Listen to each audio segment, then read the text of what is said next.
भागवत संसार में कारुण्य से अवतरित हुई है। भागवत का अवतार भगवान के अवतार से भी विलक्षण है। भगवान अवतार लेने के लिए संसार में किसी जीवात्मा को निमित्त बनाते हैं। चाहे दशरथ कौशल्या को निमित्त बनाए, चाहे वसुदेव देवकी को निमित्त बनाए, चाहे ब्रह्मा जी के नाग को निमित्त बनाए या किसी खंबे को निमित्त बनाए, जीव या जड़ात्मक पदार्थ से भगवान का आविर्भाव होता है, परंतु भागवत का आविर्भाव स्वयं भगवान के हृदय से होता है। भागवत के अवतार के लिए माँ बाप की जरूरत नहीं होती, किसी के नाग की जरूरत नहीं होती, किसी खंबे की जरूरत नहीं होती,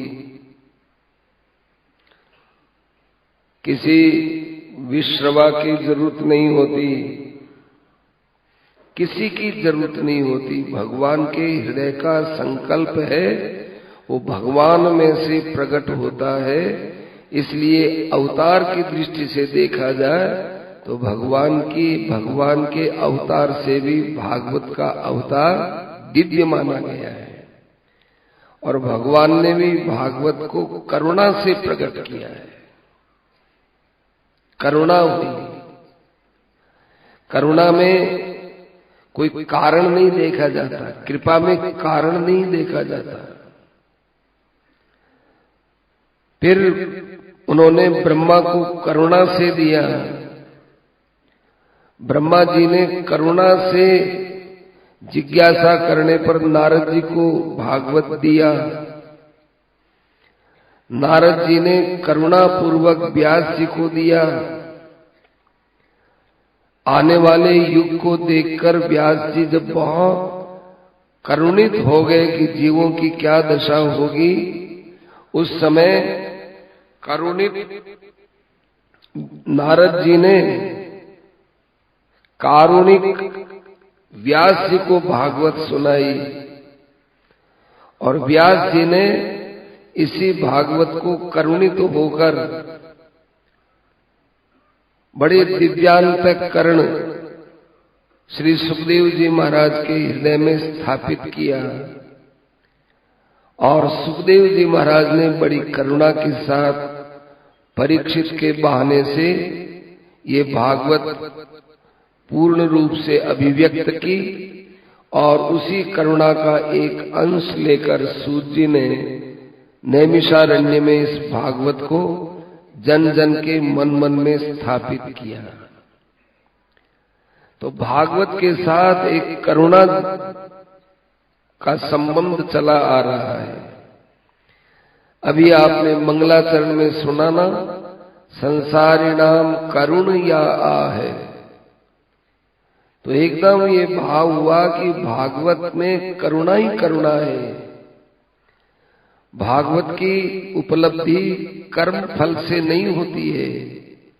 भागवत सुनना किसी कर्म का फल नहीं है। भागवत करुणा से मिलती है। वो चाहे महापुरुषों की करुणा हो, भगवान की करुणा हो, दो नहीं होती ये करुणाएं। भगवान की, महापुरुषों की करुणाएं दो नहीं होती। हमारी बुद्धि में दो होता है। वास्तव में सब की करुणा करुणा ही होती है और करुणा के अंदर सब एक हो जाते हैं। तो महापुरुषों की, भगवान की, सबकी जब करुणा मिलती है तो करुणा से भागवत का श्रवण करने का और इसके साथ संबंध जोड़ने का अवसर प्राप्त होता है। अब हम लोगों को सोचना चाहिए कि जिन्होंने इतनी करुणा करके, जिन परब्रह्म परमात्मा ने अपने पवित्राति पवित्र क्षेत्र में ठीक गंगा के एकदम किनारे गंगा दर्शन के साथ और एक ऐसे समाज के साथ जिसका सांसारिक दृष्टि से कोई संबंध नहीं है, इतना बड़ा सांसारिक परिवार शायद ही किसी का होगा जो साधकों का, सत्संगियों का एक अलग ही परिवार होता है। सब लोग एक परिवार के जैसे सदस्य होकर समुदित रूप में भागवत का श्रवण करते हैं। ये करुणा नहीं, ये महाकरुणा हुई है। उस महाकरुणा में बैठ करके हम लोग भागवत सुन रहे हैं, ये कोई मामूली बात नहीं है। इतनी श्रद्धाओं को बटोरना किसी एक व्यक्ति के हाथ की बात नहीं, ये किसी के भी हाथ की बात नहीं है। ये केवल महाकारुणिक परब्रह्म परमात्मा की अहेतु की कृपा का ही स्वरूप है। इतनी श्रद्धा, इतना विश्वास और इतना भागवत के प्रति प्रेम ये कारुण्य से पैदा हुआ है।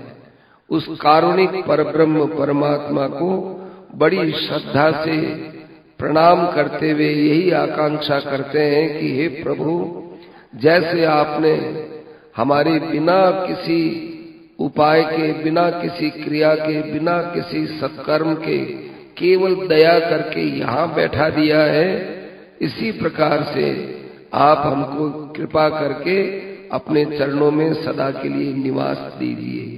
इसी प्रार्थना के साथ अब आगे अपने श्रीमद् भागवत का श्रवण करते हैं। पहला स्कंद सुना कि भागवत का अधिकारी कौन होता है, जिसको संसार प्रिय नहीं लगता, भगवान प्रिय लगते हैं। दूसरा स्कंद वो साधन स्कंद है। साधन परमात्मा की प्राप्ति के बहुत है। इन साधनों में जो हमको अच्छा लगे उस एक साधन के द्वारा हम अपना कल्याण कर सकते हैं। साधनों में क्या होता है, जिस साधन को हम करते हैं उसमें हमारी रुचि और विश्वास पूर्णतः होना चाहिए। हम क्या करते हैं, कोई दूसरा आदमी दूसरा साधन बता दे तो हम वो देखते हैं कि भाई हम तो ये करते आए, ये और कर लें, क्या पता ज्यादा लाभ मिले। तीसरा बताएगा दूसरा तो वो करेगा और कर ले। ये गड़बड़ियां कोई आज की नहीं है, ये अर्जुन के जमाने से भी गड़बड़ियां चली आ रही हैं। भगवान को कहना पड़ा, यदा ते मोह कलिलम बुद्धिर्व्यतीत तरिष्यति तदा गंतासि निर्वेदम श्रोतव्यस्य सुतस्य च श्रुति विप्रतिपन्ना ते यदा स्थास्यति निश्चला समाधावचला बुद्धि तदा योगम अवाप्स्यसि। श्रुति विप्रति नहीं होनी चाहिए। जो साधन हमने स्वीकार कर लिया साधन में चार बात निश्चित रूप से होनी चाहिए। एक तो उस साधन में श्रद्धा होनी चाहिए। हम राम राम करते हैं पर श्रद्धा नहीं देखी, राम राम लेते हैं क्या होगा, अब देखो अब और तो हमको जानते नहीं, राम राम लेते हैं, तो ये श्रद्धा की कमी है। श्रद्धा, विश्वास, रुचि और योग्यता, इन चारों का समावेश जिस साधन में होता है वो साधन हमको खींच ले जाता है परमात्मा की तरफ। हमारी योग्यता नहीं है और साधन हम करने लगे तो मुश्किल है। योग्यता है लेकिन रुचि नहीं है और विश्वास नहीं है तो भी ठीक नहीं। श्रद्धा है लेकिन रुचि नहीं है तो ठीक नहीं, और रुचि है श्रद्धा नहीं है तो भी ठीक नहीं। तीनों कौन ज्यादा कौन कम ऐसा नहीं, तीनों ही तीव्र होने चाहिए। चारों ही, श्रद्धा, विश्वास, रुचि और योग्यता, ये चारों तीव्र होने चाहिए। इनमें तारतम्य नहीं होना चाहिए। और हम जिस साधन को करते हैं उसको सबसे पहले मान करके चलिए कि मेरे लिए जीवन में सबसे ऊंचा साधन है। औरों के लिए कोई होगा तो होगा, औरों की बात और जाने, मेरे लिए तो ये साधन सबसे अच्छा है। इसलिए सेठ जी कई बार ये बात लिखे अपने पैड में और में भी और ग्रंथों में भी लिखे हैं कि साधक को ज्यादा इधर उधर भटकना नहीं चाहिए, मत मतांतरों में नहीं पड़ना चाहिए। महाराज श्री तो एकदम खुला बोलते थे, एकदम खुला बोलते थे कि भाई आधुनिक विद्याओं के अंदर पढ़ करके हम तत्व से बहुत दूर चले जाएंगे, भटक जाएंगे। तो ये महापुरुषों की बातें हैं, ये कोई यूं ही नहीं कह दी गई, बहुत ठोस अनुभूत बातें हैं। भागवत में हमारे सुखदेव जी महाराज ने परीक्षित को उसका जो श्रवण साधन है उसके ऊपर पूरा जोर दिया है, ध्यान का साधन बताया है, क्योंकि परीक्षित इसका अधिकारी है। वो श्रवण में श्रद्धा रखता है, श्रवण में उसका विश्वास है, श्रवण में उसकी रुचि है और श्रवण में ही उसकी योग्यता है। इसलिए भागवत श्रवण के लिए वो बैठा है। ऋषि मुनियों को आते ही कह दिया कि आप मुझे भगवान की कथा सुनाइए, तो सुनने के लिए बैठा। तो इतना बड़ा विश्व का वक्ता आया कि जिससे बड़ा कोई आज तक वक्ता हुआ नहीं। स्वयं सुखदेव जी महाराज भगवान के द्वारा भेजे गए। क्यों? क्योंकि उसकी उस साधन में रुचि थी, श्रद्धा थी, विश्वास था, योग्यता थी। ये दूसरे स्कंद में बताया। तीसरे स्कंद में सृष्टि का निरूपण किया। सृष्टि के निरूपण से पहले हमारे अंतःकरण को भगवत कथा से भावित करना चाहिए। देखो कभी कभी जहर की भी दवाई बनती है, कुचेला है, जहर है, इसकी दवाई बनती है और बहुत बड़ा काम करती है, पर उस कुचेले के अंदर जो जहर पना है वो निकाल दिया जाता है। उसको उबाल करके विधियों से कुचेले के अंदर जो जहर है वो तो हटा देते हैं और बाकी उसके गुण ज्यों के त्यों कायम रहते हैं। तो जहर की भी दवाई बनती है, परंतु उसमें जो मारक तत्व है वो निकाल लिया जाता है। ऐसे ही हमारे अंतःकरण में जो सृष्टि को, तत्व को समझने में बाधा देने वाली बातें हैं, वे भगवान की लीला श्रवण के पश्चात वो बाधाएं दूर हो जाती हैं। इसलिए विदुर और उद्धव के उपाख्यान में भगवान की लीला श्रवण हुआ और फिर मैत्रेय जी ने सृष्टि का निरूपण करते हुए दो कथाएं सुनाई। एक तो जो है वराह भगवान की, एक कपिल भगवान की। अब देखिए, आप विचार कीजिए, भागवत केवल कथानक कहने वाला ग्रंथ नहीं है, भागवत तत्व समझाता है। तो सर्ग का अंतिम तत्व क्या होता है? परब्रह्म परमात्मा। 10 लक्षण वाला भागवत है। सर्ग, विसर्ग, स्थान, पोषण, ऊति, जितने 10 लक्षण है उनका अंतिम स्वरूप परमात्मा का ही है और वो परमात्मा के तत्व को अलग अलग ढंग से समझाया। चौथे स्कंद में विसर्ग के द्वारा समझाया कि जीव 4 पुरुषार्थ से परमात्मा को प्राप्त करे। 5वें स्कंद में भगवान की दिव्यता बताई कि कैसे भगवान ने आज तक सृष्टि कोई पहुंच नहीं सकता, वहां तक सृष्टि का विस्तार। 7 समुद्र के पार कोई आज तक गया है क्या? कोई रॉकेट गया है, कोई क्या गया है? सब झूठी बात है। भारतीय दर्शन के अनुसार कि लोग चंद्रमा में पहुंच गए, चंद्रमा में जा ही नहीं सकते सज्जनों इस शरीर से। कि साहब अखबारों में आता है, टीवियों में आता है, चंद्रमा में गए। अब क्या पता वो चंद्रमा में गए हैं। हमारा शास्त्र कहता है, गीता जी बोलती है कि मरने के बाद जिसके कर्म यहाँ वापस आने लायक होते हैं, से चांद्रमसम योगी, वो चांद्रमस लोग, चंद्रमा के लोग को जाता है, जहाँ से जाकर वापस लौटता है। इस शरीर से कभी चंद्रमा जाया जा सकता है?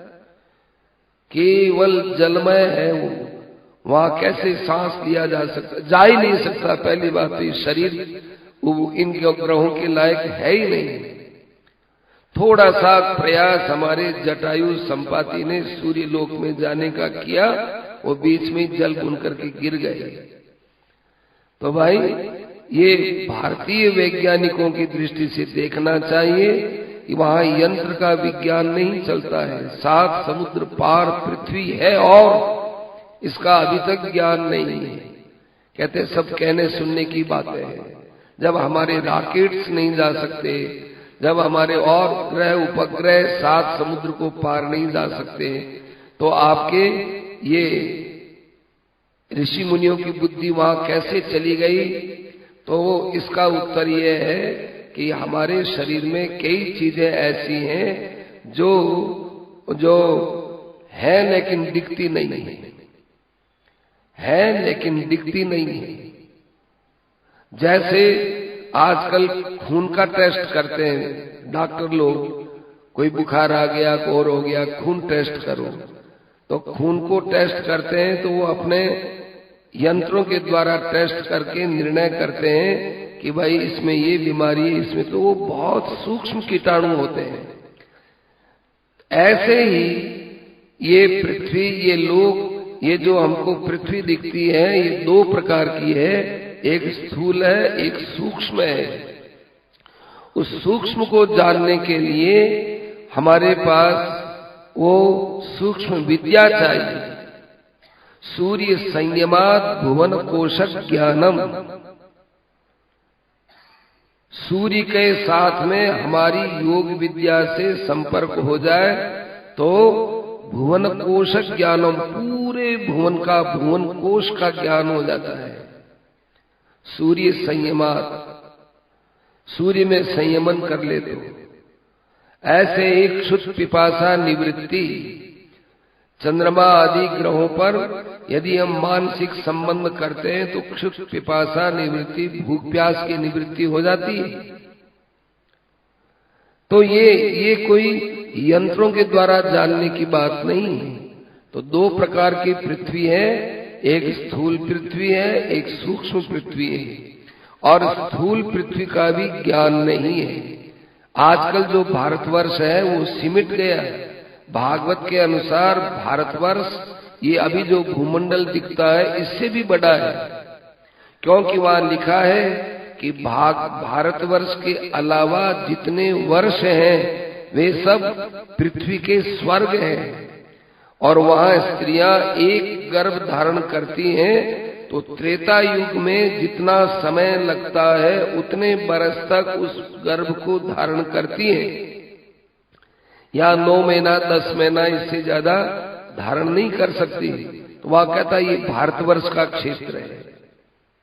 आज हम बट गए, अमेरिका हो गया, दूसरे देश हो गए, ऑस्ट्रेलिया हो गया, ऑस्ट्रिया हो गया, अफ्रीका हो गया, इंग्लैंड हो गया, और इधर रूस हो गया, फलाना ढिमका, ये सब बट गए। देखो स्थूल दृष्टि से जब वसुधैव कुटुंबकम का ध्यान करने वाले हमारे ऋषि मुनियों ने इसको पूरे को भारतवर्ष का है, सिमट गए हम, ये बात अलग है।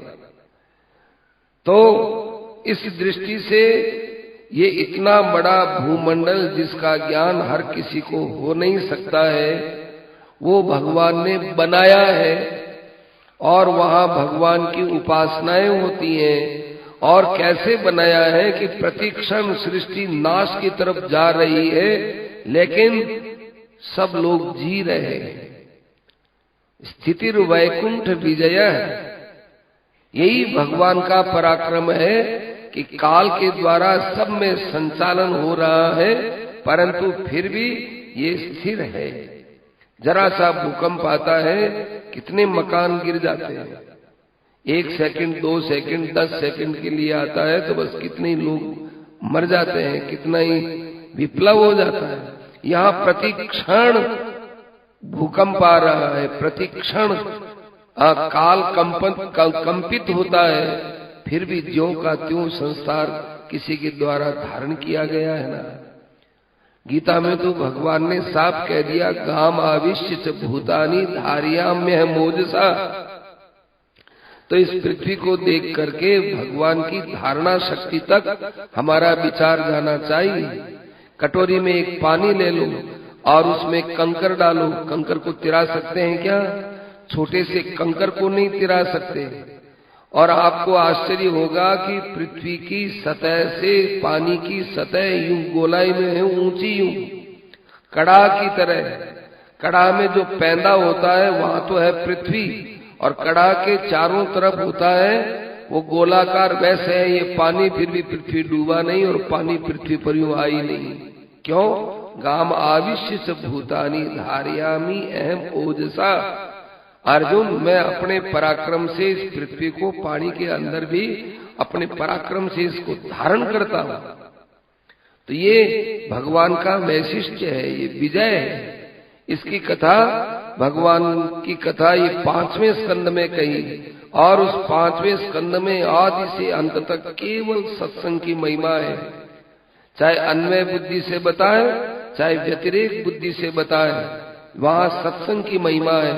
प्रियव्रत ने सत्संग किया, कितना ऊंचा स्थान प्राप्त किया। जड़ भरत जी महाराज ने सत्संग करवाया रघुगण को, तो रघुगण की कैसी थोड़ी देर में स्थिति क्या की क्या हो गई।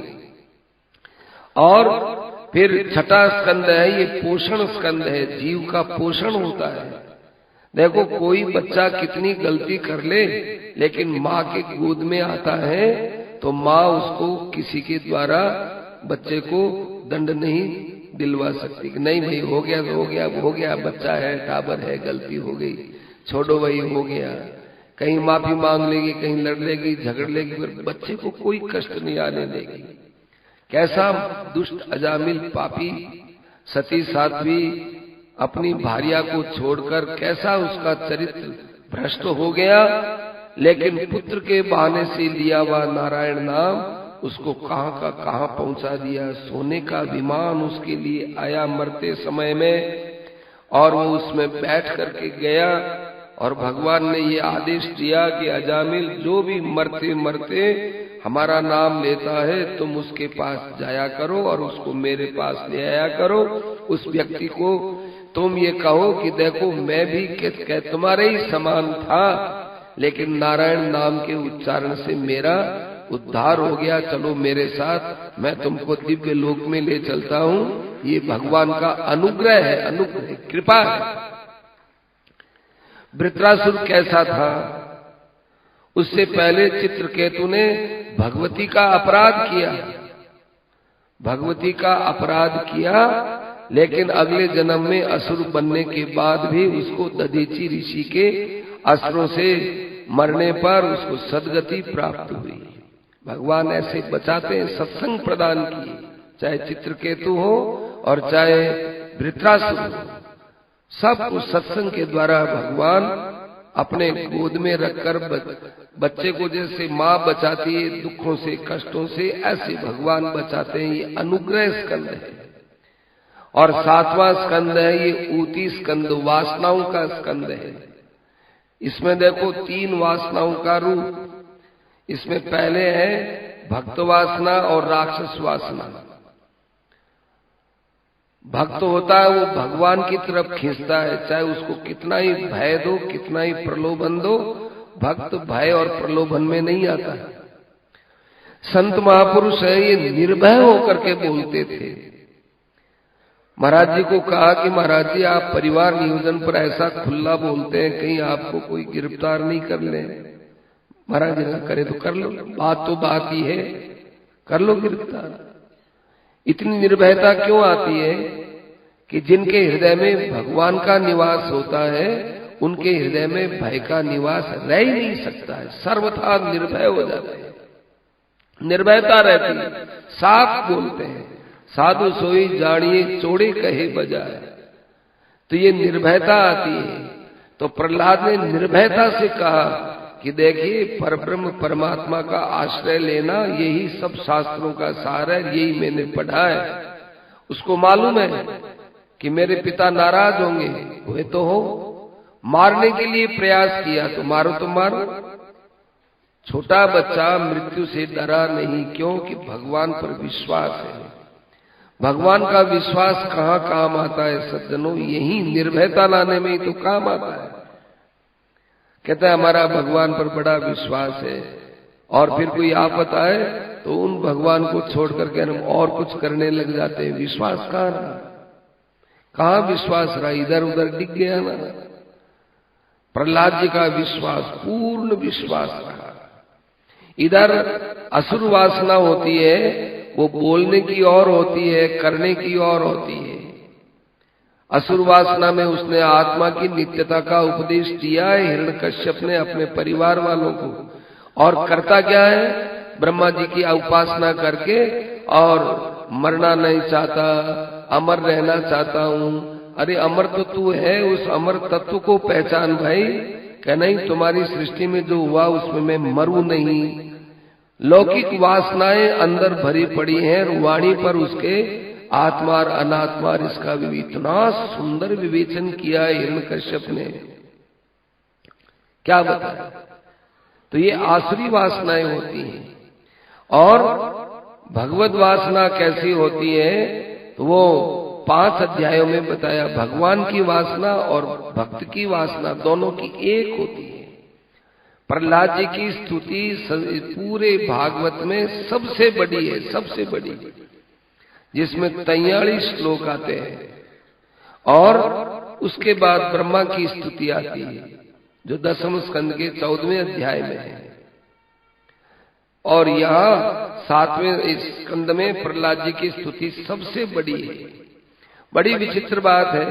तो ये क्या है कि भक्त का निर्माण जन्म जन्मांतर की वासनाओं से उसका हृदय जैसा होता है, फिर वो भक्ति के द्वारा अपने अंतःकरण को फिर वो और का और बना लेता है, चाहे वो किसी भी कुल में पैदा हो। हिरण्यकश्यप का बेटा होकर भगवत वासना से वासित रहे। अब देखिए, इसमें भी आपको बताया था कि दिति ने अपने शारीरिक वासना से दब करके अपने पति से प्रार्थना की पुत्र होने की, और उसके बाद उसने पश्चाताप किया। तो वो जो उसकी जो है पश्चाताप की स्थिति थी, उससे पति ने होकर कहा तुम्हारे पौत्र एक बहुत अच्छा भगवत भक्त होगा। इसलिए माता पिता की वासनाएं होती हैं, वो माने उनकी जो संकल्प शक्तियां होती हैं वो अपने संतानों में उतरती हैं। लेकिन जहां भगवत संकल्प हो जाता है, फिर वहां वो संकल्प अपने आप में सब संकल्पों पर आधिपत्य कर लेता है। प्रहलाद के चरित्र से हमको यही शिक्षा मिलती है। तो ये भक्त वासना और भगवान की वासना सदा कल्याण की ओर ले जाती है। भगवान ने देखो इतना, वहां कैसी विचित्र बात है, हिरण्यकश्यप को मारने के बाद भगवान को तो वहां से चला जाना चाहिए था, काम पूरा हो गया। जय और विजय का उनमें से एक कल्प तो पूरा हो गया, हिरण्याक्ष का वध और हिरण्यकश्यप का वध। नहीं, भगवान गए और सिंहासन पर बैठे। अब सिंहासन पर बैठने की क्या जरूरत थी? क्या नहीं, सिंहासन के ऊपर प्रहलाद के 3 बड़े भाई और हैं, राध, अनुराध और संराध। यदि हिरण्यकश्यप का सिंहासन होगा तो हिरण्यकश्यप का बड़ा बेटा राध बैठेगा, राध। तो फिर मेरे प्रहलाद का क्या होगा?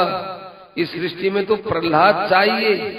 इसलिए भगवान उस सिंहासन पर बैठ करके ये बताना चाहते हैं कि इस सिंहासन को मैंने हिरण्यकश्यप से जीत लिया है।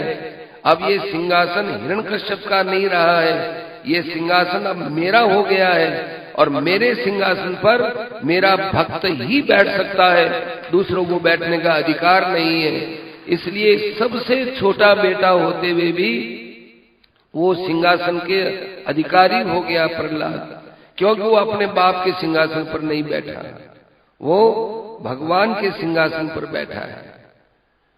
क्या विचित्र विचित्र लीलाएं! ये है भगवत वासना। भगवान यहाँ भक्ति का प्रचार चाहते हैं, ये भगवत वासना है। और फिर आगे जब नारद और युधिष्ठिर का संवाद चल रहा है, तो नारद जी महाराज ने कहा कि बताओ प्रहलाद चरित्र हमने तुमको सुना दिया। शुरू में जो तुमने प्रश्न किया था कि शिशुपाल का इस प्रकार से भगवान में विलीनीकरण कैसे हुआ, वो हमने उत्तर दे दिया। बोल अब तुम और क्या सुनना चाहते हो? तो युधिष्ठिर ने देखा कि सब कुछ बार बार मिल सकता है, राज्य भी मिल सकता है, परिवार भी मिल सकता है, व्यापार भी मिल सकता है, मकान, दुकान, धन, ऐश्वर्य ये मिल भी सकता है, छिन भी सकता है। ये कोई दुर्लभ चीज नहीं है। सबसे बड़ी दुर्लभ चीज, सबसे बड़ी दुर्लभ चीज, भगवान भी जिसको दुर्लभ मानते हैं, वो दुर्लभ चीज है अच्छे संत महापुरुष का समागम होना, सत्संग होना। सत्संग बड़ा दुर्लभ होता है, इसलिए महाराज युधिष्ठिर ने सत्संग का लोभ किया। सज्जनों, हमारे अंदर काम, क्रोध, लोभ है, ये मूलतः खराब नहीं थे, मूलतः बड़े अच्छे थे, हमने इनको खराब बना लिया।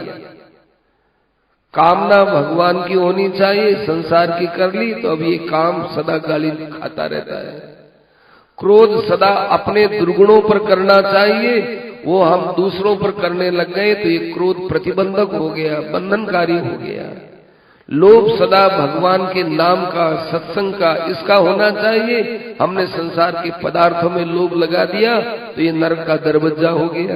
त्रिविधम नरकस्येदम द्वारम नाशनम आत्मनः कामः क्रोधः तथा लोभः तस्मादेतत्त्रयम् त्यजेत्। ये तो बड़ी अच्छी चीजें थी। काम, क्रोध, लोभ, अहंकार होना चाहिए था भगवान का कि मैं हूं श्री भगवान का, मेरे श्री भगवान। असभिमान जाय जनि भोरे, मैं सेवक रघुपति पति मोरे। ये मेरे अंदर अभिमान होना चाहिए। भगवान से मांगा है कि प्रभु आप ही हमको अभिमान दो। अरे भैया, अभिमान की निवृत्ति के लिए तो पूरा जीवन लगा दिया संतों ने, तो अभिमान कहा, अभिमान होना चाहिए। कहते हैं गर्व से कहो कि हम भगवान के, गर्व होना चाहिए। हम गर्वित हैं कि हम भगवान के हैं। ममैवांशो जीवलोकी, भगवान ने भी हमको गर्व करने के लिए कहा तुम मेरे अंश हो। घमंड करना चाहिए भगवान को लेकर, घमंड करने लग गए हम शरीर को लेकर, घमंड करने लग गए हम पदार्थों को लेकर, घमंड करने लगे हम पद को लेकर, अधिकार को लेकर। तो ये अच्छी चीजें थी, इनको हमने खराब कर दिया। अब ये निंद्य हो गए। काम भी निंद्य, क्रोध भी निंद्य, लोभ भी निंद्य, अहंकार भी निंद्य, सब निंद्य हो गए। हमने बनाया इनको खराब। तो युधिष्ठिर महाराज देखते हैं कि इन काम, क्रोध, लोभ आदि को सही ढंग से इनको वापस गाड़ी पर लाने वाला सबसे बड़ा कारखाना सत्संग है। या तो कोई गाड़ी खराब हो जाए तो खुद सुधार लो, और खुद से गाड़ी नहीं सुधरती है तो किसी अच्छे मिस्त्री के गैरेज में ले जाकर गाड़ी को डाल दो, ले भैया हमारी गाड़ी सुधार दो। ऐसे ही या तो अपने विवेक से हम अपने गिरते हुए जीवन को बचा लें, और यदि अपने विवेक में इतना सामर्थ्य नहीं दे समझते हैं तो फिर अच्छे संत महापुरुष हुए हैं, उनके जो सत्संग है उन सत्संग में ले जाकर उस गैरेज में अपने जीवन रूपी गाड़ी को उसमें डाल दो, वो अपने आप ठीक कर देंगे। नारद जी महाराज ने जब इतनी बातें सुनाई तो युधिष्ठिर इतने प्रभावित हुए, कहने लगे कि महाराज अभी मुझे बहुत कुछ सुनना है। तो अब जो अध्याय चल रहा है ये जीव की वासना है, सामान्य वासना है। आसुरी वासना, भक्त भगवान की वासना, और अभी सामान्य जीवों की वासना है। देखो यहाँ कहानी किस्सा कहना होता तो भगवान के लिए बोल देते, और वो परीक्षित भी पूछ लेते कि महाराज अब वो भगवान की कथा सुनाओ, अब राम की सुनाओ, अब आप ये कथा सुनाओ। भागवत ऐसे नहीं है। भागवत की गहराई में जावे, जैसे पानी के अंदर खूब गहराई में घूमता रहता है, उसको पानी में से कुछ चीज मिलती है। नर्मदा नदी के किनारे स्नान करने गए तो वहां छोटे छोटे बच्चे तैराक रहते हैं। वो कहते हैं आप कोई रुपया फेंको हम ले आएंगे। तो अच्छा फेंक दिया, वो नीचे जाकर के वही रुपया ले आते हैं। वो सिक्का होना चाहिए, कागज का नहीं, सिक्का। सिक्का डालते और पानी के अंदर ऐसे जाते हैं, पता ही नहीं चलता, थोड़ी देर में लेकर के आ जाते हैं। ये आ गया सिक्का, अब तुम ही रखो। तो वो देने के लिए थोड़ी, वो देखे आप डालो और हम ले आते, हम इतने जानकार हैं। अब कैसे उसमें जाने, कैसे उनका निशाना रात दिन का वो काम। ऐसे जो भागवत की गहराई के अंदर खूब गोता लगाते हैं तो उन लोगों को भागवत बड़ा रहस्यमय मालूम देता है। और जितनी बार वे भागवत सुनते हैं हर बार उनको ऐसा लगता है कि अब की बार भागवत कुछ और ही ढंग की है। और वो कहने वाले तो क्या है, वो तो बेचारा जैसा समझता है वैसा बोल देता है, लेकिन बार बार सुनने से हमारा हृदय भागवत को पकड़ने का पात्र हो गया। तब उसके मन में नए नए विचार आते हैं कि नहीं, अब की बार भागवत और ही है, अब की बार और ही है, अब की बार ही और ही है।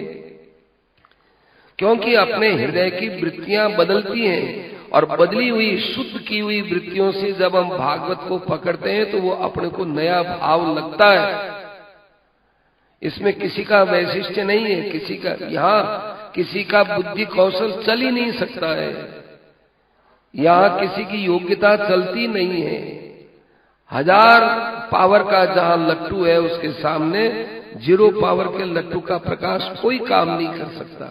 ऋषि मुनियों की महापुरुषों की वाणी है, बहुत सोच समझ के एकांत में उन्होंने लिखा है, कैसा उनका भाव है, उस भाव की था को पाना बड़ा मुश्किल है। यही समझ करके युधिष्ठिर महाराज ने देखा कि नारद जैसे महापुरुष मिले हुए, अब अपने को इनसे सत्संग का जितना लाभ लेना उतना ले लेना चाहिए। कंजूस होना चाहिए व्यक्ति को समय खर्च करने में, कंजूस लोभी होना चाहिए कि सबसे ज्यादा से ज्यादा सत्संग को कैसे हम प्राप्त करें, उधर लोभ वृत्ति उधर लगनी चाहिए। तो युधिष्ठिर को बड़ा लोभ लगा। लोभ लगने पर उन्होंने कहा कि भगवन श्रोतुम इच्छामि नृणाम धर्मम सनातनम, सनातन धर्म बताइए महाराज, जिसमें वर्ण धर्म और आश्रम धर्म, इसकी उपयोगिता क्या है। बड़ा अच्छा हुआ युधिष्ठिर महाराज ने पूछ लिया, नहीं तो आज के जमाने के लोग जैसा जैसा कुतर्क करते हैं उस कुतर्क का समाधान कैसे करते हैं। क्योंकि जो बात वास्तविक कही जाएगी उनके पास कोई उत्तर नहीं होता तो कि हम नहीं मानते। महाराज जी ने कहा कि ज्यादा बहसबाजी करने की जरूरत नहीं, कोई के हम ये नहीं मानते तो अपने को भी कह देना चाहिए कि भाई तुम्हारी बात हम नहीं मानते। जब तुम हमारी बात नहीं मानते, गीता की बात नहीं मानते, रामायण की बात नहीं मानते, भागवत की बात नहीं मानते, तुमने इतनों को न मानने के पलड़े में रख दिया, हम तो केवल तुम्हारी बात को नहीं मानते इतना ही तो रख रहे हैं, तुम तो ज्यादा न मानने में लगे हुए हो, तो हम तो तुम्हारे को नहीं मानेंगे, बस ठीक है हमारा तो काम हो गया। लेकिन बताते हैं वर्ण धर्म का क्या तत्व है, आश्रम आदि की व्यवस्था क्यों की गई है, ये पूछा तो नारद जी महाराज ने कहा कि भाई यह सनातन धर्म की व्याख्या करना तो सनातन भगवान के हाथ की बात है, इसलिए मैंने नारायण मुख से जो सुना है उन नारायण भगवान को मैं प्रणाम करता हूँ, जो बद्री नारायण में विराजमान है और वहां से बैठे बैठे सभी को वे धर्म पालन की शक्ति प्रदान करते हैं। सुबह उठते ही आप नहा धो करके पाठ पूजा में क्यों लगते हो, आराम से खा पी करके और दिन में गहरी नींद ले लुआ करके और बाद में पाठ पूजा में लगो। सुबह पहले नहाने धोने के बाद आपको पाठ पूजा करने की क्यों सूझती है, जल्दी क्यों उठना चाहते हो।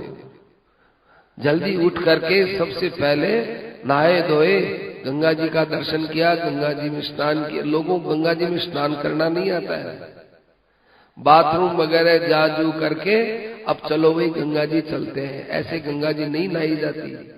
पहले वहां बाथरूम गए हो फिर स्नान करो, स्नान करने के बाद गंगा जी में स्नान होता है। गंगा जी में आते ही बिना स्नान के स्नान करते हैं, वो स्नान गंगा जी के अंदर करने में गंगा जी में हम अपनी अपवित्रता डालते हैं। अपने घर में स्नान करके आओ, उसके बाद यहाँ स्नान करो। देख दे या धावा आपने ठीक है बस और तो काम हो गया और अड्डार नहा लेवा सीधा। ये गंगा जी में शुद्ध स्नान नहीं है, न करने की अपेक्षा तो अच्छा है, परंतु ये स्नान दिव्य स्नान नहीं है, कायदे का स्नान नहीं है। गंगा जी के स्नान करने से पहले गंगा जी को प्रणाम करना चाहिए। गंगा जी को प्रणाम करके उसका जल आंखों में, सिर पर छिड़क करके, और फिर उसके बाद, क्योंकि गंगा जी में हम पैर डालते हैं तो अपराध है, उस अपराध के लिए क्षमा याचना पूर्वक जो है फिर प्रणाम करके, फिर अब तो लाचार है, पैर तो जाएंगे ही, इसलिए वो लाचारी के लिए क्षमा प्रार्थना है। और फिर नहा धो के आओ तो फिर गंगा जी को प्रणाम करके फिर रवाना होना चाहिए। नहाने के बाद स्नान करना चाहिए। अस्तु, तो प्रातःकाल ही क्यों सब होता है? ये पाठ पूजा वगैरह प्रातःकाल क्यों होती है? कि ब्राह्म मुहूर्त में भगवान नारायण सबके लिए अपने अपने धर्म पालन की एक शक्ति का संचार करते हैं उस समय कि लो भाई, ले तुम ये शक्ति ले। अब उस समय जो आदमी जो काम करता है उसको उसी में ही शक्ति मिलती है। नींद लेता है तो उसको नींद की बढ़ोतरी होगी। जो किसी की उस समय सुबह पहले निंदा करता है तो उसका निंदक स्वभाव बनेगा। जो चपर चपर करते हैं उनका वो स्वभाव बनेगा। जिसका जो स्वभाव होता है उस स्वभाव को बढ़ाने के लिए वो अपनी शक्ति देते हैं, पर वो तो यही चाहते हैं कि जो परमात्मा की तरफ चले उनको परमात्मा की शक्ति मिले। तो वो नारायण भगवान वहां बद्री का आश्रम से आध्यात्मिक शक्ति का संचार हमारे हृदय में करते हैं। उनकी कृपा है कि हम लोग ब्राह्म मुहूर्त में उठ करके भजन साधन में लगते हैं। ये कोई हमारे अंदर की कोई भक्ति नहीं है, उनकी दी हुई भक्ति है, तो उसको लूटना चाहिए। नारद जी महाराज कहते हैं उन भगवान को मैं प्रणाम करता हूँ क्योंकि सनातन धर्म के परम प्रवर्तक स्वयं सनातन भगवान है। हमारा धर्म किसी व्यक्ति से नहीं चला है सज्जनों, कोई भी बता दे। केवल सत्य सनातन अपना धर्म ही ऐसा है जो भगवान से चला है। बाकी संसार में जितने धर्म है उनके मूल में एक व्यक्ति है, वो जीव के द्वारा चलाया हुआ धर्म है। और अपना सनातन धर्म है वो इतना व्यापक है, इतना व्यापक है, भगवान इसके प्रवर्तक हैं, भगवान इसके उत्पादक हैं। गीता में साफ कहा है भगवान ने, शाश्वतस्य च धर्मस्य सुखस्य एकांतिकस्य च। शाश्वत धर्म, शाश्वत कह दो सनातन कह दो, एक ही बात है। शाश्वत धर्म का प्रतिष्ठापक मैं हूँ, भगवान है, भगवान धर्म के प्रतिष्ठापक। इसलिए भगवान की प्रतिष्ठापना होने के कारण से हमारा धर्म कभी भी किसी भी प्रकार से नष्ट नहीं हो सकता है। आप विचार कीजिए, हिंदू जाति पर जितना अत्याचार हुआ उतना किसी धर्म पर नहीं हुआ है। लेकिन आज भी सत्य सनातन हमारा हिंदू कायम है, हिंदू धर्म कायम है और कायम है। और बहुतायत में शायद वो हो न हो, लेकिन सर्वांश में ये सनातन धर्म नष्ट नहीं होगा। मूलतः देखा जाए सब धर्मों में जो बातें आती हैं उनसे पहले हमारे वेदों ने सब बातें कह दी हैं। इसलिए वेद को अपौरुषेय मानते हैं। ये किसी एक पुरुष के द्वारा प्रकट हुए नहीं है। वेद का अर्थ क्या होता है? ज्ञान। और ज्ञान होता है वो किसी कर्म के फल से नहीं मिलता है, वो भगवान की कृपा से मिलता है। तो जब ऋषि मुनि वो ध्यान करने लगे सृष्टि का, तो स्वतः ही उनके अंदर ये छंद निकलने लगे। ओम विश्वानि देव सवितर दुरितानि परासुव यद भद्रम तन्न आसुवः। ऐसे ऐसे मंत्र अपने आप प्रकट हुए, इसलिए उनका नाम अपौरुषेय रखा गया। किसी पुरुष की बुद्धि की कल्पना नहीं है। 1,00,000 मंत्र है, मामूली थोड़े ही, 1,00,000 मंत्र। तो वहां प्रत्येक मंत्र के लिए दृष्टा कौन है? वहां दृष्टा लिखा है, रचयिता नहीं लिखा है। जितने मंत्र हैं आप वेदों के अंदर लिखिए, वहां पहले शीर्षक है कि अमुक ऋषि इसका दृष्टा है, अर्थात उसके मन में ये संकल्प हुए, उनके मन के अंदर ये प्रकट हुए, उनके मन में ये प्रकट हुए, उन्होंने उच्चारित किया है। अस्तु, तो उन भगवान को हम प्रणाम करते हैं जो इस धर्म के मूल हैं। फिर कहते हैं कि धर्म कहते किसको है।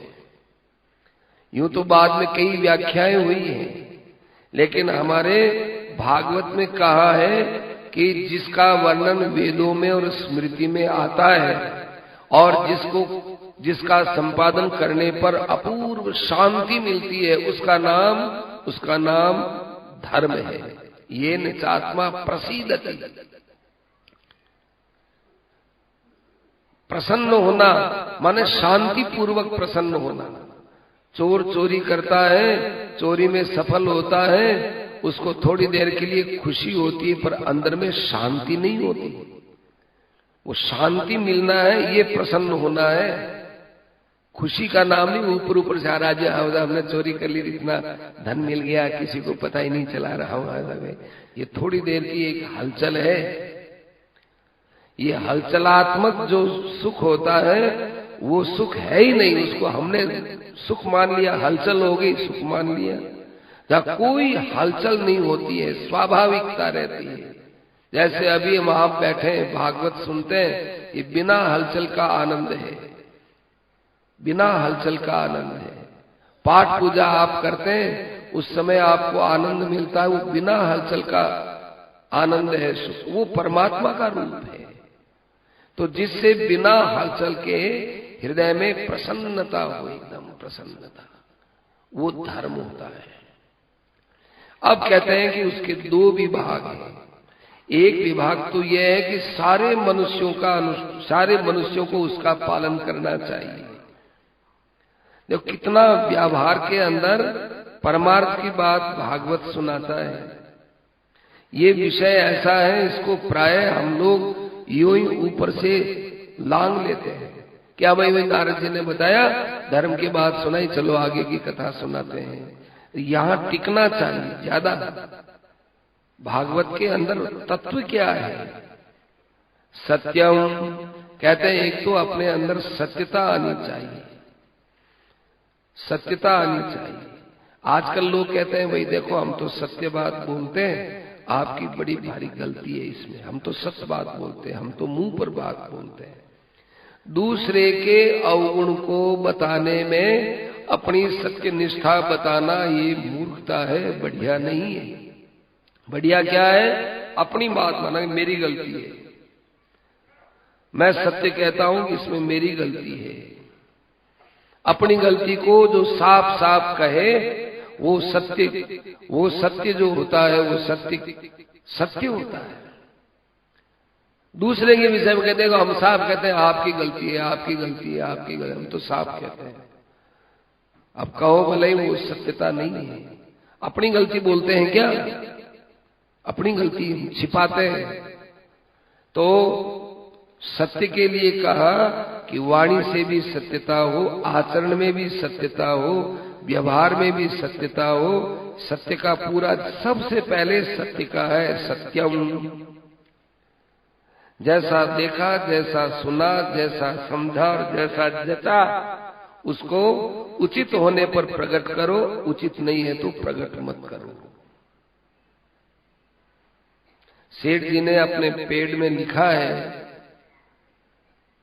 सेठ जी ने तो नहीं लिखा, उनके प्रवचनों को अच्छे अच्छे सज्जनों ने बटोर करके रख लिया। जैसे कोई मोतियों को बीनते रहते हैं, तालाब के किनारे, समुद्र के किनारे लोग मोती निकाल निकाल करके इकट्ठा करते हैं, ऐसे उनकी बातों को लिखा है। उसमें उन्होंने कहा, साफ कहा है कि लोग सत्य को उल्टा पुल्टा मानते हैं। सत्य वो होता है कि जिसके कहने से दूसरे का नुकसान न हो, उस बात को बोलने का नाम सत्य है। फिर उन्होंने उदाहरण दिया कि एक कसाई गाय के पीछे जा रहा है मारने के लिए, पकड़ने मारेगा वो, और वो हमसे पूछता है कि गाय इधर गई क्या? तो हमको अब कोई कह देगा हम तो सत्य बोलते हैं, हाँ भाई गाय तो इधर गई, हम झूठ क्यों बोले? कि वो सत्य के तत्व को नहीं जानता। उसको विचार करना चाहिए कि ये गाय को लेकर क्या करेगा, ये गाय को लेकर मारेगा। तो उसको साफ कह देना, इधर गाय नहीं गई है, गाय तो उधर गई है, उधर जा। ये सत्य है, सेठ जी ने लिखा है। और ये भी कहा है हमारे स्त्री और माने कन्या का जब विवाह होने लगता, विवाह के काम में भी जो है यदि कोई बात छिपाई जाती है पड़ोसियों के द्वारा और के द्वारा, तो वो कोई असत्य नहीं है, क्योंकि उसमें कन्या के विवाह में बहुत बड़ी भारी बाधा हो रही। छोटी मोटी गलती तो होती रहती है कि भाई इस घर में लड़ाई नहीं साहब, मेरी इनकी बनती तो नहीं है, बिल्कुल मेरे पड़ोसी हैं, मेरी इनकी बनती नहीं है, आपस में मुकदमा चल रहा है मकान की दीवार को लेकर या किसी भी कारण से, लेकिन इतना तो मानना पड़ेगा ये परिवार है अच्छा और इनकी बच्ची बहुत अच्छी है, सुशील है, सुशिष्ट है, संबंध करो तो हमें तो कोई अनुचित नहीं लगता है। ऐसा नहीं कि इनके घर में रोज झगड़ा होता है, वही झगड़ा इसमें हो गया, ऐसे किसी के विषय में नहीं कहना चाहिए, जिससे किसी का नुकसान न हो, इस बात को ध्यान में रख करके कहना चाहिए। अस्तु, तो एक तो सत्यता का पालन करें। एक दुखी आदमी होता है, उसके साथ में दुखी हो जाओ, ये सबसे बड़ी दया होती है। दया किसी को कोई वस्तु, आप दुखी के साथ दुखी हो जाएंगे तो दुखी होने के बाद आपको उसकी सेवा किए बिना चैन मिलेगी ही नहीं। आज कोई वस्तु से सेवा करते हैं पर दुखी होकर के नहीं करते। हम किसी को दवाई देते हैं, हम किसी को वस्त्र देते हैं, हम किसी को अन्न देते हैं, लेकिन उस भूख वाले के साथ दुखी होकर के नहीं करते। उसके साथ दुखी होकर के उसकी सेवा की जाए, उसका नाम दया है। और तपस्या माने अपने दुख को बड़े प्रेम के साथ सहने का नाम तपस्या है। दुख तो सहना तो पड़ेगा ही, चाहे रो करके सहो चाहे हंस करके सहो, लेकिन उसको भगवान का मांगलिक विधान समझ करके जो सहना है वो सहना तपस्या हो जाती है। नहीं तो रो रो करके सहते तो वो दुख हो जाता है। दुख को तपस्या बनानी चाहिए, भागवत बोलता है। एक पवित्रता रखनी चाहिए, बाह्य पवित्रता और अंतर पवित्रता। बाहर शरीर की जो पवित्रता नहीं कर सकता, वो अंतःकरण की पवित्रता क्या करेगा। बाहर से भी पवित्र रहे और बाहर की पवित्रता के साथ अंतःकरण की पवित्रता पर विशेष ध्यान दें। ये भागवत हम लोगों को आदेश देता है। अंतःकरण की पवित्रता बहुत काम की है। किसी के साथ राग द्वेष और किसी के अनिष्ट की कामना, ये अंतःकरण में रहा हुआ दोष हमारा ही नाश करेगा। देखो, राग का सबसे बड़ा दुष्प्रभाव क्या होता है कि जिसमें राग हो जाता है उसकी कमी नहीं दिखती। आज संसार के भोगों में हमारा राग है, विषयों में हमारा राग हो गया। अब कितना ही विषयों को नाशवान बताओ, परिणाम में दुखदायी बताओ, ये कितना भी बताओ, विषयेन्द्रिय संयोगाद यत्तद अग्रे अमृतोपमम परिणामे विषमिव, कितना ही बता दो, लेकिन राग हो गया ना, अब उसमें कमी दिखती नहीं। और जिसके साथ द्वेष हो जाता है उसके साथ प्रेम होना, जिसके साथ द्वेष हो जाता है उसकी अच्छाई हम ले नहीं सकते हैं। द्वेष हो जाता है उसकी अच्छाई नहीं पकड़ सकते। तो कितना नुकसान हुआ, ये हमारा ही नुकसान हुआ। त्याज्य का त्याग नहीं कर सकते और ग्राह्य को ग्रहण नहीं कर सकते, कितना बड़ा नुकसान ये हमारा ही हुआ। तो ये अंतःकरण की पवित्रता अत्यंत आवश्यक है। और अहिंसा, अहिंसा देखो, अहिंसा माने किसी का प्राण नहीं लेना, इतनी नहीं है। किसी के हृदय को कष्ट पहुंचाना, उसका सम्मान न रखना, उसकी बात नहीं मानना, उसकी बात को सीधा ही काट देना,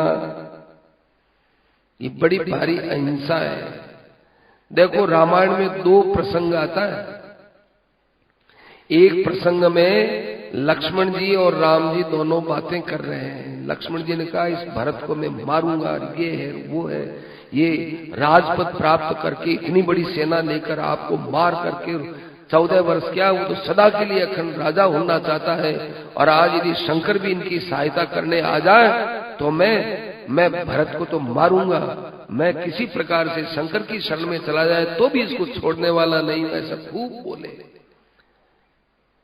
फिर आकाशवाणी भी हुई कि लक्ष्मण जी थोड़ा धीरज रखो। भगवान फिर जाकर के लक्ष्मण को बोलते हैं कि लक्ष्मण तुमने जो बात कही वो बात तो ठीक है कि राजपद एक ऐसा है इसमें बड़े बड़े लोग मतवाले हो जाते हैं।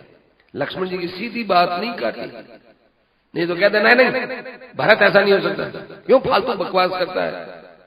तो लक्ष्मण जी कोई राम जी को छोड़ करके जाते थोड़े ही, लेकिन राम जी ये बताते हैं कि किसी के साथ भी हमारे मन के प्रतिकूल बात भी हो तो उसमें से कुछ अंश की अच्छाई को लेकर एक बार उसका समर्थन करो। राम जी ने कहा बात आपकी ठीक है लक्ष्मण जी, तो ये ठीक बात है, राजपद है होता ही ऐसा है, इसके राजमद को पीने के बाद कौन मतवाला नहीं होगा। परंतु एक बात बताऊं, भरतन हो यही राजमद विधि हरिहर पद पाए। भरत को कभी ऐसा हो नहीं सकता है। कब हूं कि कांजी सीकरनी क्षीर सिंधु बिनसा, ये खट्टे खट्टी जो कांजी बड़े होते हैं उनमें खट्टा पानी, वो क्षीर सागर को कभी वो फाड़ सकता है कि नहीं फाड़ सकता। बस ऐसे ही भरत का हृदय तो इतना विशाल है लक्ष्मण। तो मालूम है लक्ष्मण ने क्या किया, लक्ष्मण जी का आंखों में आंसू आ गए और राम जी के पास जाकर हाथ जोड़ के खड़े हो गए। और उस समय इतना आनंद हुआ और राम जी ने लक्ष्मण को अपने छाती से चिपका लिया।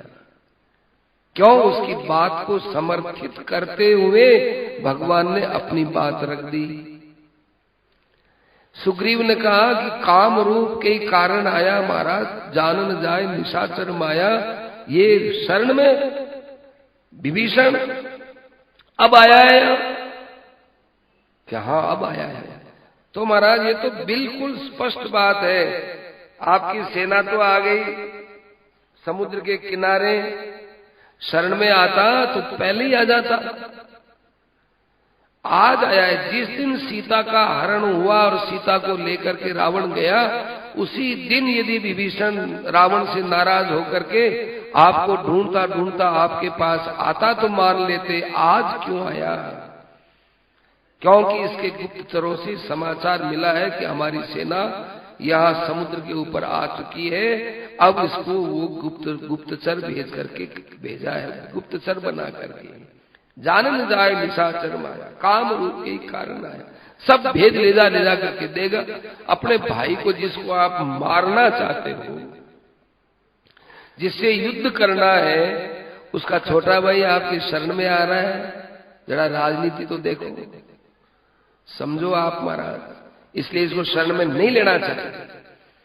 भगवान ने ये नहीं कहा कि मैं तो लूंगा ही, भगवान ने कहा सखा नीति तुम नीक विचारी।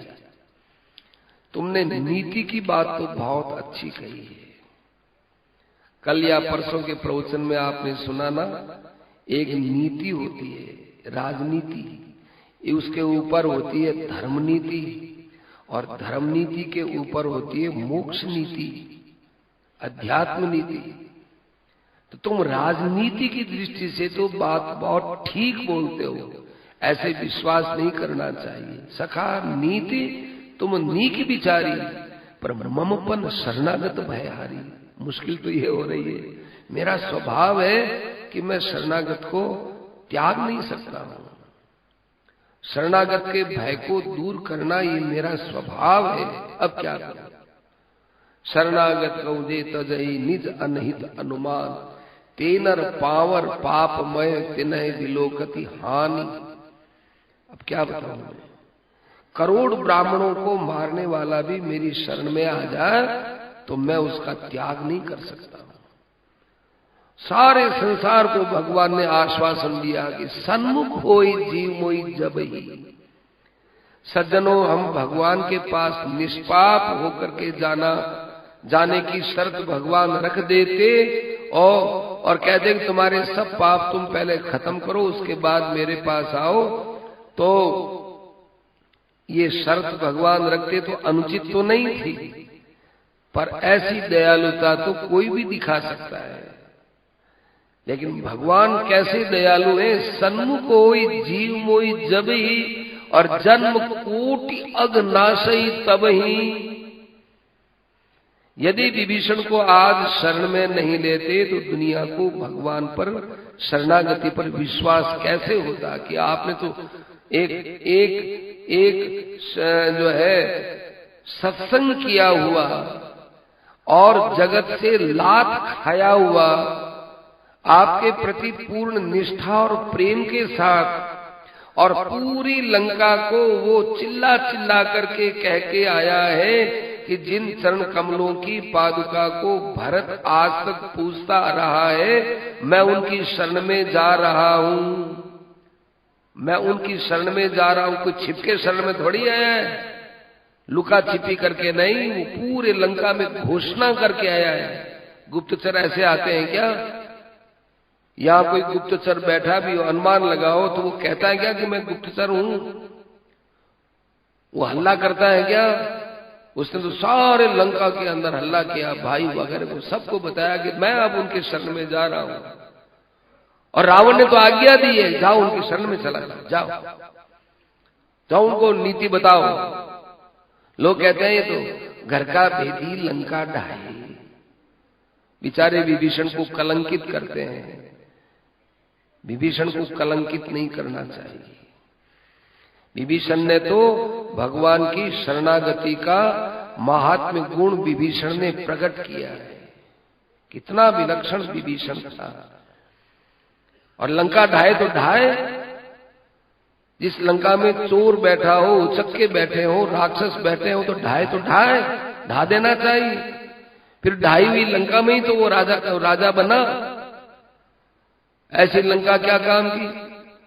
सोने की लंका थी, सोने की। अयोध्या सोने की नहीं थी सज्जनों, किष्किंधा सोने की नहीं थी, चित्रकूट सोने का पर्वत नहीं था। लेकिन ये लंका थी, सोने की थी। तो क्या करें, सोना ज्यादा हो गया तो वहां पर रहने वाले कैसे हैं? अपि स्वर्णमयी लंका लक्ष्मण मेन रोचते, जननी जन्म भूमिश्च स्वर्गादपि गरीयसी। अस्तु। तो वहां भगवान ने सुग्रीव की बात का समर्थन करते हुए अपना मत रख दिया, तो विभीषण जी चुप हो गए। सत्संग किया हुआ विभीषण आया है शरण में, पहले क्यों नहीं आया? कि पहले सत्संग नहीं मिला बेचारे। हनुमान जी गए वहां और विभीषण के साथ में बैठ करके भगवत चर्चा हुई, सत्संग हुआ। सत्संग से एक बल मिला, ऊर्जा मिलती है।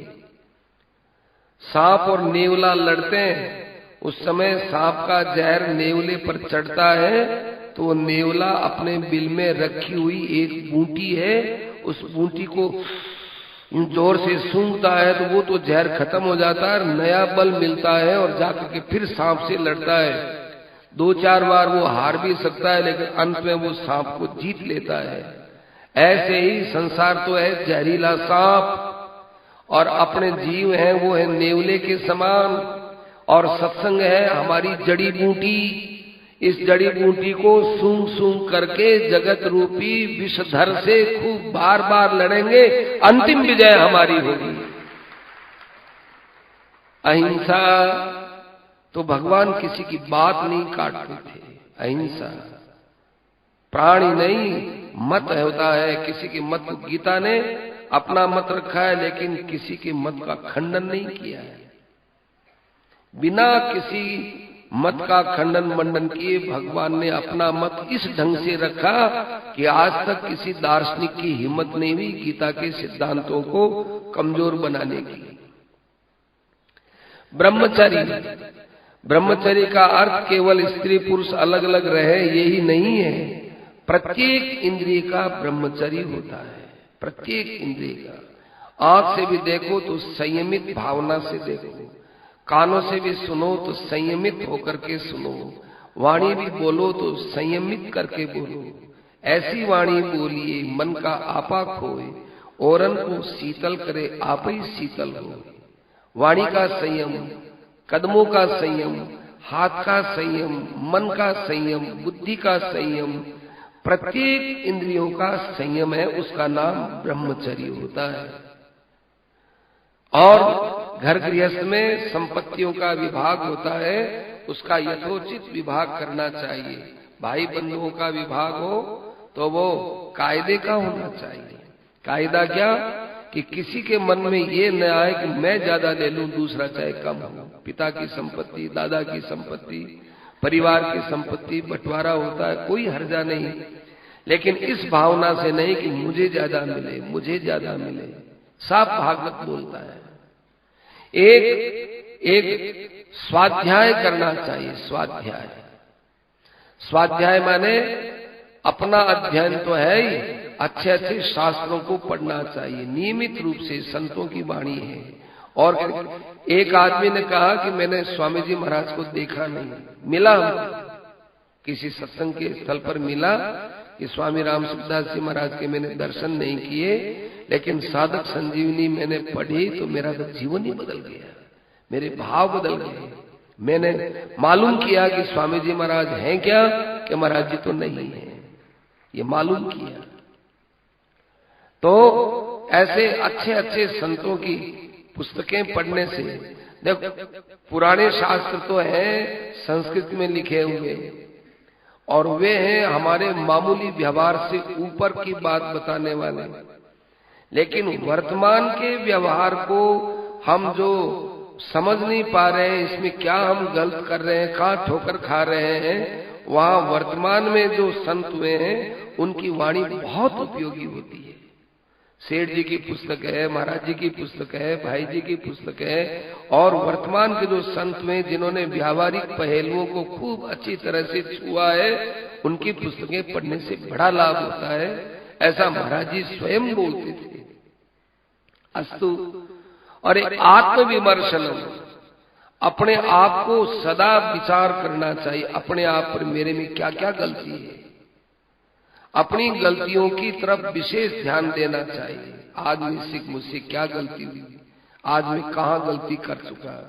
देखो महाराज जी ने कहा कि जिसको अपनी गलती अपने द्वारा दिखी आएगी, वो गलती उसकी सदा के लिए खत्म भी हो जाएगी। कितना बड़ा काम होता है, अपनी गलती को खुद देखेगा, फिर वो गलती निकल जाएगी। कैसे निकली, क्या निकली पता नहीं। मेरे में क्रोध बहुत आता है, ऐसा किसी को ये दिखता है, ये क्रोध बहुत आता है, सावधान रहना है, सावधान रहना है। इक्का दुक्के बार क्रोध आ भी गया तो फिर उसके बाद नहीं आएगा, उसको निकल जाएगा, स्वतः ही निकल जाएगा, स्वतः ही निकल जाएगा। कैसे कम हुआ पता नहीं, क्योंकि उसने देख लिया ना, दिखाई देने वाली चीज अपने से अलग होती है तभी दिखती है, नहीं तो दिखती ही नहीं, वो आत्मसात हुई रहती है। इसी प्रकार से अपना दोष देखना चाहिए, आत्मविमर्शन, और भगवान का नाम कीर्तन करना चाहिए, कथा सुननी चाहिए, और भगवान के सामने दास होकर के रहो, मित्र बन करके रहो, और उनके शरणागत होकर के रहो। किसी भी उपाय से भगवान के साथ जुड़ जाओ। देखो जब अपराधी बन करके भगवान के पास जाए तो उनके चरणों का विशेष ध्यान करना चाहिए। अपराधी बनकर जाते हैं, और जब भगवान के प्रेमी बनकर के जाते हैं कि भगवान का हमको खूब प्रेम मिले, तो भगवान के मुस्कुराते हुए मुख और सजल नेत्रों का ध्यान करो। नेत्र में पानी कब आता है, जब अत्यंत स्नेह होता है। स्नेही लोगों के पानी कब आता है, जब स्नेह होता है। हमारे में इतना स्नेह नहीं है, भगवान के अंदर अपार स्नेह है, तो भगवान की आंखें सदा सजल रहती है। जीवों से इतना प्रेम सजल रहती है। माताओं की आंखें सजल रहती हैं बेटे के लिए। किसी दुर्भाग्यशालिनी माँ का बेटा यदि माँ के सामने चला जाए तो उसको, उस बेटे के जरा सी स्मृति आते ही आंखें डबडब हो जाती है। बरस बीत गए तब भी आती है। पति चला जाए तो इतना नहीं आता है, दुख तो होता है, पर बेटे जाने का बहुत दुख होता है। तो भगवान हमारे क्रियाकलापों से जो है प्रसन्न नहीं है। अब उनको प्रसन्न करने के लिए, उनसे प्रेम मांगने के लिए भगवान के सजल नेत्रों का ध्यान करें, मुस्कुराते हुए मुखारविंद का ध्यान करें। 3 के ऊपर विशेष बात है। ये तो हो गया सामान्य धर्म। और अब कहते हैं कि द्विजातियों के धर्म अलग है और द्विजाति नहीं होते उनके धर्म अलग है। अब द्विजाति में क्या कि जिनको यज्ञोपवीत का अधिकार दिया गया है। ज्यादा इस विषय पर अब इसलिए नहीं बोले